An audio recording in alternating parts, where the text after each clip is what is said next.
One path is when you look for a job based on the job. Yeah. So there is a certain position, certain job that you want, and you try to hit that. The second way is based on the company that you want to work for.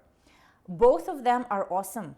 Both are great approaches. But what has always been working for me, and I just saw how it had proven itself again and again, I would always go for a company.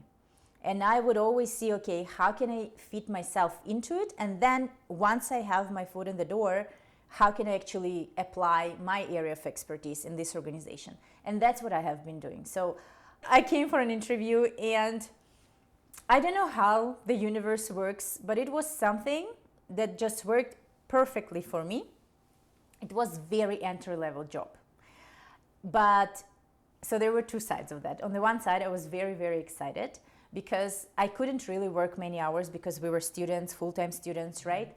And they needed some, and we had limited hours that we could work back then. I think now it's better, but yeah. They needed somebody to work on Saturdays and maybe a couple of hours throughout the week for covering. And the job was client service coordinator. Yeah, and usually a lot of people, they wouldn't take it because they feel like, well, I have 5 educations, yes, and I have my master's degree, and then it's an entry-level job. Plus, it's not a full-time job. Yeah.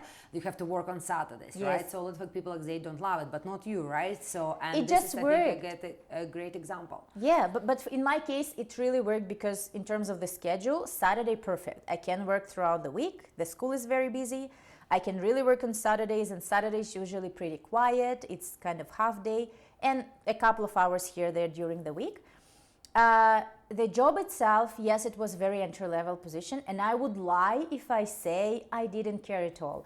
I would call my husband and cry because I felt like I had such great positions. I worked in organizational effectiveness. I built training programs for organization with 6,000 employees, and now I'm answering the phone calls and doing some like customer service stuff, But like it's the ego part of it, right? With all my education and with all my skills.